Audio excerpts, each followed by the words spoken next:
한국 남자들의 노후 위기는 게으름이나 개인 성향 때문에 생긴 문제가 아닙니다. 2013년 이후 한국의 경제 구조가 빠르게 바뀌면서 가장 먼저 타격을 받은 집단이 대한민국의 중년 남성이었습니다. 첫 번째 변화는 소득 구조입니다. 2010년 50대 남성의 평균 월급은 330만 원이었지만 2024년에는 372만 원으로 14년 동안 12% 오르는 데 그쳤습니다. 같은 기간 물가는 41%나 올랐습니다. 월급은 거의 멈춰 있는데 물가만 계단을 뛰어오른 셈이라 실질 소득은 줄어들었습니다. 두 번째 변화는 주거 구조입니다. 2000년대 초만 해도 집 한 채면 노후 끝이라는 믿음이 강했지만 인구 감소와 1인 가구 급증으로 이 공식은 더 이상 통하지 않게 되었습니다. 2023년 통계청은 서울 1인 가구 증가는 주택시장 불안정의 핵심 요인이라고 발표했습니다. 집값은 올랐지만 중년 남성은 비싼 집값과 대출을 떠안은 채 은퇴를 맞이하게 되었습니다. 세 번째 위기는 건강 수명입니다. 한국 남성의 기대 수명은 80.5세지만 통계상 건강하게 움직일 수 있는 기간은 66세 정도입니다. 은퇴 후 14년은 각종 만성질환과 통증, 의료비와 함께 살아야 하는 구간입니다. 특히 60대 이후 남성의 연평균 의료비는 수백만 원대로 치솟으며 노후 자산을 잠식합니다. 네 번째 문제는 관계의 붕괴입니다. 한국 남자의 인간관계는 대부분 직장에 묶여 있고 은퇴와 동시에 관계의 상당 부분이 함께 사라집니다. 2019년 조사에서 은퇴 후 친구를 정기적으로 만난다는 남성은 28%에 불과했고 여성은 62%로 큰 차이를 보였습니다. 관계가 줄어들면 외로움이 커지고 외로움은 건강과 경제를 동시에 약하게 만듭니다. 다섯 번째는 기술 변화입니다. AI, 자동화, 디지털 전환은 반복적이고 규칙 기반인 직종부터 흔들어 놓았고 그 영역에 40, 10대 남성이 많이 몰려 있습니다. 여섯 번째는 부양구조 역전입니다. 부모는 더 오래 살고 자녀는 독립이 늦어지면서 한 사람의 어깨 위에 부모 요양비와 자녀 지원 비용이 동시에 쌓이는 구조가 되었습니다. 마지막으로 은퇴 끝이라고 여기는 인식도 문제입니다. 은퇴를 새로운 출발이 아니라 퇴장이라고 받아들이면 정체성이 무너지고 그 뒤에는 심리적 붕괴와 경제적 붕괴가 차례대로 따라옵니다. 이 모든 요소가 겹치면서 지금의 5, 60대 한국 남성은 역사상 가장 어려운 노후 세대로 평가받고 있습니다. 오늘은 중년들이 반드시 준비해놔야 되는 5가지에 대해 나누어 보겠습니다. 영상 시작 전 구독, 좋아요, 알람 설정 부탁드립니다. 한국 남자들의 노후에서 가장 먼저 흔들리는 것은 자산 총액이 아니라 돈의 흐름입니다. 소득이 끊기는 순간 지출이 줄어들기는커녕 오히려 의료비, 부채 상환, 자녀 지원으로 더 많아지는 것이 현실입니다. 2000년대 초에 통하던 공식은 단순했습니다. 월급 저축 아파트라는 한 줄짜리 구조지만 인구 증가와 금리 하락이라는 시대 배경 덕분에 어느 정도 유효했습니다. 지금은 같은 공식을 반복해도 결과가 다르게 나옵니다. 집값이 오른다고 해도 거래가 막혀 있으면 노후에 써야 할 때 현금으로 바꾸기 어렵고 세금과 이자 부담이 오히려 발목을 잡습니다. 그래서 지금 세대가 새로 만들어야 할 것은 가격이 아니라 흐름 중심의 구조입니다. 적립식으로 쌓아두는 자산보다 매달 들어오는 현금 흐름이 훨씬 중요해졌습니다. 2023년 기준으로 50대 가구 금융자산의 58%가 부동산에 묶여 있다는 통계가 있습니다. 이는 위기가 닥쳤을 때 대응 속도가 느리다는 뜻이고 비상 상황에 취약한 구조라는 의미이기도 합니다. 이제 필요한 건 팔리지 않아도 일하지 않아도 일정한 흐름을 만들어주는 자산입니다. 소규모 임대, 디지털 콘텐츠 판매, 배당 ETF, 저위험 금융상품들이 대표적인 예입니다. 이 나이에 새로 뭘 시작할 수 있나 라는 생각이 자연스럽게 듭니다. 하지만 노후 재정은 속도가 아니라 방향에 더 영향을 받습니다. 한국 60대 이상 인구 중 월 100만 원 이하로 살아가는 비율이 거의 절반에 가깝다는 통계가 있습니다. 문제는 처음 가진 돈의 크기보다 노후에 계속 들어오는 돈의 줄기가 없다는 점입니다. 여기서 두 번째 과제가 등장합니다. 바로 지출 구조의 재설계입니다. 은퇴하면 생활비가 알아서 줄어들 것 같지만 실제로는 80% 수준에서 그대로 유지됩니다. 지출을 줄이는 가장 현실적인 방법은 사소한 절약이 아니라 고정비 자체를 낮추는 것입니다. 주거비, 금융비, 통신비, 중복보험료 같은 항목이 대표적입니다. 부채 역시 무조건 빨리 갚는다고 좋은 것이 아니라 구조를 먼저 보아야 합니다. 특히 고금리 대출을 줄이는 것만으로도 장기적인 노후 리스크는 크게 감소합니다.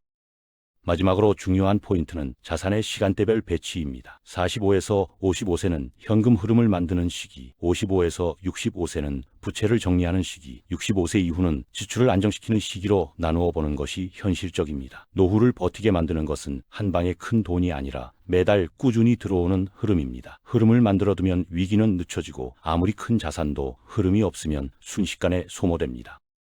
돈보다 먼저 무너지는 것이 몸이라는 사실을 인정하는 순간 노후 전략의 우선순위가 바뀝니다. 한국 남성의 기대 수명은 80.5세지만 건강하게 움직일 수 있는 기간은 평균 66세로 잡혀 있습니다. 이 말은 남은 10년 이상을 통증과 약, 병원 진료와 함께 보낼 가능성이 크다는 뜻입니다. 또한 의료비의 상당 부분이 이 후반 구간에 몰려 있다는 의미이기도 합니다. 첫 번째 변수는 근력입니다. 50세 이후 해마다 근육량이 줄어들고 60세 이후에는 감소 속도가 더 빨라지면서 혈당, 혈압, 지방 수치가 함께 나빠지기 시작합니다. 근력은 단순히 힘의 문제가 아니라 대사의 토대입니다. 근육이 줄면 당뇨, 고혈압, 고지혈증 같은 병이 조용히 자리를 잡습니다. 두 번째 변수는 수면입니다. 한국 중년 남성의 평균 수면 시간은 6시간으로 OECD 평균보다 약 1시간 부족하다는 자료가 있습니다. 잠을 줄이면 그만큼 깨어있는 시간이 늘어나는 것이 아니라 혈관과 면역이 재생될 시간을 빼앗기는 셈입니다. 수면 부족은 단순 피로를 넘어서 뇌혈관 질환과 심혈관 질환의 위험을 높입니다. 세 번째 변수는 스트레스입니다. 장기간 높은 수준의 업무 스트레스와 책임감은 코르티솔을 만성적으로 높게 유지시키고 이는 면역력을 서서히 갉아먹습니다. 이 상태에서 노화가 진행되면 감기 같은 가벼운 질환이 아니라 관절염, 심장병, 당뇨 같은 만성질환이 빠르게 자리 잡습니다. 한번 시작된 만성질환은 대부분 평생을 함께 가게 됩니다. 네 번째 변수는 인간관계입니다. 관계는 건강의 보조 요소가 아니라 핵심 축입니다. 함께 웃고 걷고 대화할 사람이 있는지 여부가 우울과 수명을 동시에 좌우합니다. 다섯 번째 변수는 운동 패턴입니다. 많은 남성이 40대까지는 몸을 쓰며 살다가 50대 이후 움직임이 급격히 줄어들고 그 결과 체중 증가와 대사 장애가 겹쳐 나타납니다. 여섯 번째 변수는 음주이자 습관입니다. 한국 남성의 연간 술 소비량은 세계 평균의 2배 수준이라는 통계가 있고 이는 간과 수면, 면역을 동시에 소모시킵니다. 건강 수명을 늘리기 위한 방법은 의외로 단순합니다. 주 3회 근력 운동, 하루 7시간 수면, 매일 짧은 호흡, 산책, 스트레스 정리, 끊기 쉬운 음주 패턴부터 조정하는 것입니다. 중요한 점은 건강 수명은 평균이 아니라 개인차가 매우 크다는 사실입니다. 지금부터라도 시작하면 남들보다 5년, 10년 더 움직일 수 있는 여지가 충분히 남아 있습니다. 한국 남자 노후를 가장 조용하게 파괴하는 요소는 고립입니다. 소득이 줄어드는 것은 숫자로 보이지만 고립은 숫자로 드러나지 않기 때문에 뒤늦게야 심각성을 체감하게 됩니다. 한국 남성의 인간관계는 직장에 강하게 묶여 있습니다. 그래서 퇴직과 동시에 명함, 직책, 조직뿐 아니라 그 위에 얹혀있던 관계들까지 한 번에 사라지는 일이 흔합니다. 조사에 따르면 은퇴 후 친구를 정기적으로 만나는 남성 비율은 30%가 채 되지 않습니다. 반면 여성은 비슷한 나이대에서도 훨씬 높은 비율로 관계를 유지하고 있습니다. 고립의 첫 번째 결과는 심리입니다. 우울감, 허무감, 분노가 섞인 감정이 서서히 쌓이지만 표현할 상대가 없다는 이유로 안으로만 축적됩니다. 두 번째 결과는 건강입니다. 고립된 사람의 사망 위험이 사회적 관계가 활발한 사람보다 높다는 연구는 이미 여러 나라에서 반복해서 확인되었습니다. 세 번째 결과는 의사결정 오류입니다. 혼자 고민하고 혼자 결정하다 보면 감정에 치우친 선택을 하기 쉽고 이는 금융사기나 잘못된 투자로 연결되기 쉽습니다. 네 번째 결과는 일상 기능의 저하입니다. 약속이 없으면 외출할 이유가 줄어들고 외출이 줄면 몸을 움직일 기회도 함께 사라집니다. 한국 남성의 자존감이 일과 역할에 묶여 있다는 점도 문제입니다. 직장을 떠난 뒤 새로운 역할을 찾지 못하면 스스로 가치가 사라졌다고 느끼기 쉽습니다. 관계를 다시 세우는 출발점은 거창한 모임이 아니라 작은 반복입니다. 주 1회 산책 약속, 월 1회 취미 모임, 동네 카페에서의 짧은 정기 만남 같은 것들이 기본 단위가 됩니다. 배움을 통한 연결도 매우 효과적입니다. 평생교육센터, 도서관 강좌, 온라인 스터디 등에서 같은 관심사를 가진 사람을 만나는 경우가 많습니다. 또 하나 중요한 축은 세대 간 연결입니다. 중년 남성의 경험과 젊은 세대의 디지털 감각이 결합하면 서로에게 도움이 되는 협업 관계가 만들어질 수 있습니다. 관계는 노후의 보험과도 같습니다. 몸이 아플 때 함께 병원에 가줄 사람, 경제적 위기에서 최소한 말이라도 들어줄 사람이 있다는 것만으로도 삶의 방향이 달라집니다. 결국 은퇴 후 10년을 버티게 만드는 힘은 잔고보다 연결에서 더 많이 나옵니다. 한국 남자 노후가 위험해지는 가장 현실적인 이유는 지출이 수입보다 빨리 늙는다는 점입니다. 벌이는 줄어드는데 고정비, 의료비, 주거비, 자녀 지원비는 쉽게 내려가지 않습니다. 한국 65세 이상 가구의 월 평균 적자는 약 70만 원 수준으로 알려져 있습니다. 이 적자는 단지 매달 부족하다는 의미가 아니라 노후 자산이 가파른 속도로 줄어들고 있다는 경고입니다. 노후 비용에서 가장 위험한 항목은 의료비입니다. 60대, 70대, 80대로 갈수록 10년 단위로 의료비가 1.5배씩 늘어나는 구조를 보입니다.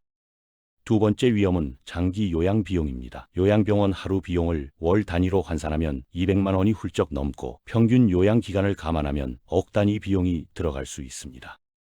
요양보험이 일부 부담을 덜어주지만 전체 비용의 상당 부분은 여전히 본인과 가족이 감당해야 합니다. 그래서 요양 가능성을 아예 제외해버리면 나중에 훨씬 큰 충격을 맞게 됩니다.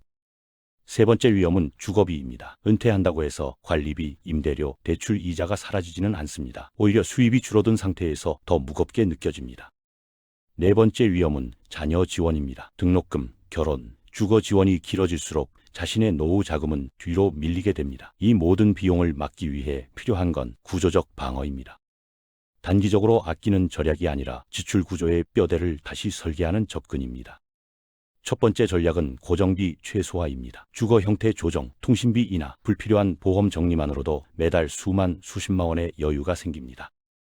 두 번째 전략은 예방 중심의 의료 시스템 만들기입니다. 정기검진, 기본 혈액검사, 꾸준한 운동으로 질병의 시작 시점을 최대한 뒤로 미루는 것이 의료비 증가 속도를 낮추는 가장 현실적인 방법입니다. 세 번째 전략은 요양 대비 플랜입니다. 공적보험, 필요한 경우에 사적보험, 그리고 가족 간 합의를 미리 만들어 두는 것이 중요합니다.